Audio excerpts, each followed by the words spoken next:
செய்தானா மூசா அலைஹிஸ்ஸலாத்து வஸ்ஸலாம் அல்லாஹ்ட்ட துவா கேட்டாங்க, யாரெல்லாம் இந்த ஃபிரௌனை அழிச்சிடு, என்னை ரொம்ப ரொம்ப ரொம்ப ரொம்ப அவன் கொடுமைப்படுத்துகிறான். அதாவது சித்திரவதைப்படுத்தலை, பரிகாசம் பண்ணுறான், கேலி கூத்தா நினைக்கிறான். அல்லாஹ் தாலா அந்த துவாவை 40 வருஷம் வச்சுருந்தான். அவங்க கேட்ட துவா 40வது வருஷத்தில் அல்லாஹ் தாலா ஜுஹூரில் கபூல் செஞ்சான். அதுதான் நீல் நதியில் மூழ்கடிக்கப்பட்டான். இந்த 40 வருஷம் என்னத்துக்கு கேப் கிடச்சிச்சு அப்படின்னு சொன்னால், அவன் 400 மாடுகளை 200 ஆடுகளை அறுத்து டிசேபிள்டுங்கிறாங்க பாரு, முடியாத ஜனங்க, கை கால் இல்லாதவங்க, கால் இல்லாதவங்க, காது கேட்காதவங்க, இந்த மாதிரி ஜனங்களுக்கு சாப்பாடு கொடுத்துட்டு இருந்தான்.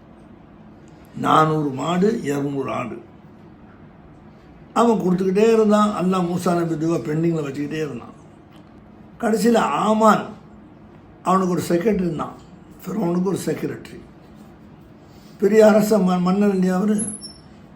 அவன் சொன்னால், இப்படி நீ கொடுக்குறீங்க ஹசானா காலியாகிடுமே, ட்ரெஷரி போயிடுமே, அப்புறம் நீ கஷ்டப்படுவியே அப்படின்னு சொல்லி அவனை தர்மம் செய்யறதோடு தடுத்தான். மன்னானில் ஹைருங்கிறது பார்த்தீங்களா?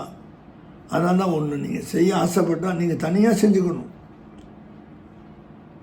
யார்கிட்ட கலக்கக்கூடாது.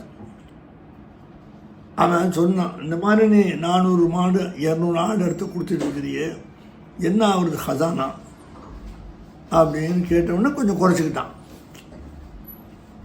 பார்த்தீங்களா, நல்ல நண்பர்கள் வேணும், ஆலய சில்சிலா நண்பர்கள் தான் வேணும். சட்டம் என்ன பார்த்தீங்கன்னு சொன்னால், முறியீடுகள்கிட்ட தான் பேசணும், மற்றவிட தான் தொடர்பை வச்சக்கூடாதுன்ற பொதுவான நியதி.